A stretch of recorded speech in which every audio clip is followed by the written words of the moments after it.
Assalamualaikum warahmatullahi wabarakatuh. Bertemu kembali kita dalam pembelajaran daring ya. Hari ini kita akan belajar tentang tema 1, subtema 2, yaitu manusia dan lingkungan. Sebelum kita belajar, marilah kita berdoa terlebih dahulu agar apa yang kita pelajari hari ini dapat diterima dengan baik. Berdoa membaca basmalah. Bismillahirrahmanirrahim. Ya, untuk materi hari ini kita akan mulai dengan organ gerak manusia. Permainan bola memerlukan banyak gerakan seperti berjalan, berlari, menendang, dan melempar. Hampir semua bagian tubuh aktif. Tentunya hal ini mengharuskan semua organ gerak dalam tubuh, baik itu otot maupun tulang, bekerja dengan baik. Nah, alat gerak yang digunakan pada manusia ada dua macam, yaitu alat gerak pasif yang berupa tulang dan alat gerak aktif berupa otot. Kedua alat gerak ini akan bekerja sama dalam melakukan pergerakan sehingga membentuk suatu sistem yang disebut sistem gerak. Nah, ini adalah rangka manusia ya. Tubuh manusia khususnya tangan dan kaki terdiri atas beberapa tulang. Nah, kalian bisa lihat ada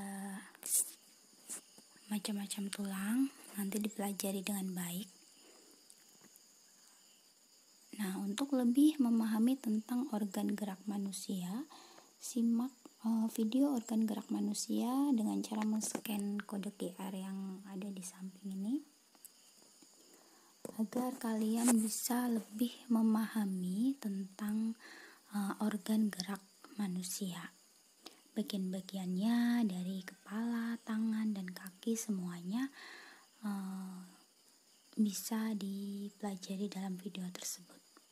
Kemudian berbagai aktivitas dapat kita lakukan dalam kehidupan sehari-hari. Semua itu tidak terlepas dari karunia Tuhan yang memberikan kelengkapan dan kesempurnaan fungsi bagian-bagian tubuh kita. Nah, sudahkah kamu bersyukur atas semua itu? Selain itu, kita juga harus bersyukur atas keberagaman etnis, budaya, suku, dan agama di negara tercinta ini. Karena keberagaman ini, pemerintah menggalakkan trik kerukunan umat beragama dalam rangka mewujudkan kerukunan hidup antar umat beragama. Nah, apa sih trik kerukunan umat beragama ini? Adalah merupakan bentuk hubungan antar manusia yang damai berkat adanya toleransi beragama, meliputi 3 aspek. Yang pertama adalah kerukunan intern umat beragama, yang kedua kerukunan antar umat beragama, yang ketiga kerukunan antar umat beragama dengan pemerintah.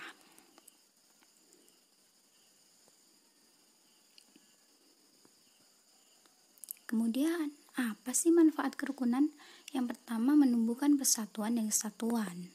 Kedua, terwujudnya kehidupan bermasyarakat yang rukun dan damai. Ketiga, mencegah terjadinya perselisihan dan perpecahan. Keempat, memelihara stabilitas dan ketahanan nasional. Yang kelima, membantu pemerintah dalam mewujudkan pembangunan bangsa. Nah, kemudian kekayaan alam Indonesia ini harus dijaga. Segala perbuatan yang kita lakukan haruslah bisa dipertanggungjawabkan baik kepada diri sendiri, keluarga, masyarakat, maupun Tuhan Yang Maha Esa. Perilaku manusia terhadap alam berbanding lurus dengan bencana yang timbul dan berdampak pada manusia. Dengan demikian, kita harus menjaga perilaku kita terhadap alam. Jika alam terjaga dengan baik, maka hidup kita pun juga akan baik. Nah, kita akan mengenal tentang bentang alam Indonesia. Alam Indonesia dikenal dengan sangat indah dan kaya akan berbagai sumber daya alam. Tidak heran jika banyak wisatawan dari berbagai negara tertarik dan datang ke Indonesia. Kegiatan pariwisata ini pun berkembang di sejumlah wilayah seperti Bali, Yogyakarta, Lombok, dan Raja Ampat di Papua, dan lainnya, sehingga mendatangkan keuntungan ekonomi yang tidak sedikit. Tuhan telah menganugerahi negara ini berupa hutan, sungai, danau, pegunungan, lembah, dan padang rumput yang sangat memesona. Ingatlah, keindahan dan kekayaan ini tidaklah semua negara memilikinya. Banyak negara yang sebagian wilayahnya hanya berupa padang pasir, hamparan es, atau padang rumput. Penampakan alam pada bentang alam Indonesia merupakan salah satu yang terlengkap di dunia. Laut, pantai, dataran rendah, lembah subur, padang rumput, sungai, danau, bukit, pegunungan, hingga gunung dapat ditemukan di Indonesia. Bentang alam di Indonesia sangat bervariasi. Masing-masing wilayah memiliki karakteristik masing-masing yang membedakan dengan wilayah lain di Indonesia. Ayo kenali negerimu lebih dekat lagi. Nah, untuk lebih memahami tentang bentang alam Indonesia, kalian bisa simak video dengan cara men-scan kode QR yang ada di samping ini, agar kalian bisa lebih memahami tentang penampakan alam Indonesia dari berbagai provinsi terbesar di Indonesia. Nah, jika kalian masih kurang memahami dalam men-scan, silakan bisa bertanya. Tahukah kamu bahwa bentang alam, kondisi fisik wilayah, dan keadaan iklim berpengaruh terhadap besar dan beragamnya flora dan fauna? Begitu juga yang terjadi di Indonesia. Yuk cari tahu ragam flora dan fauna di Indonesia. Nah, bentang alam yang bervariasi dan luas yang terpisahkan ke dalam pulau-pulau juga membuat beragamnya fauna di Indonesia. Ini adalah persebaran flora di Indonesia. Ada di Indonesia Malayan, Indo, Australia. Faktor penyebab kaya dan beragamnya flora dan fauna di Indonesia antara lain adalah karena adanya tanah, iklim, air, manusia, hewan, dan tumbuhan itu sendiri dapat menyebabkan kaya dan beragamnya flora dan fauna yang ada di Indonesia ini.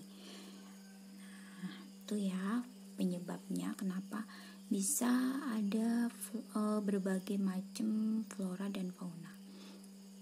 Kamu sudah mengetahui tentang flora dan fauna di Indonesia dengan cara membaca dan juga melihat video. Banyak sekali informasi penting yang kamu dapatkan. Asik sekali ya aktivitas membaca itu.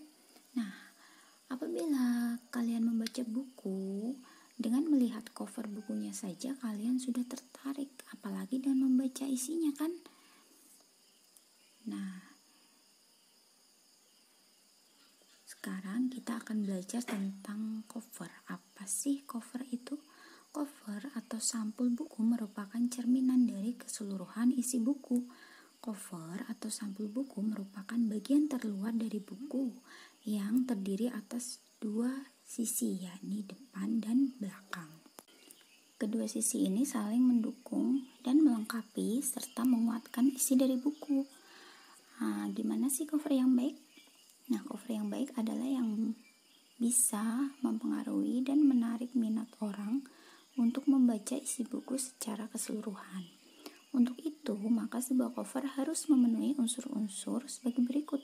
Yang pertama, terdapat judul dengan pemilihan jenis huruf yang menarik dan mencolok. Yang kedua, terdapat kalimat penjelas, judul yang singkat dan mudah dipahami. Yang ketiga, terdapat nama penulis. Keempat, terdapat identitas penerbit. Yang kelima, menyertakan gambar yang menarik. Yang keenam, terdapat sinopsis isi buku pada sisi belakang.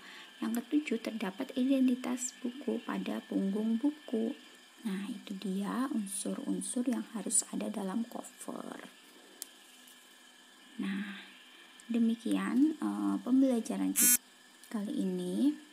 Semoga dapat bermanfaat untuk kalian. Jika ada yang kurang paham, silakan bisa menghubungi Bu Apri atau kita bisa berdiskusi bersama melalui grup WA. Selamat belajar anak-anak. Tetap patuhi protokol kesehatan, selalu memakai masker, menjaga jarak, dan sering-sering mencuci tangan pakai sabun dari air mengalir.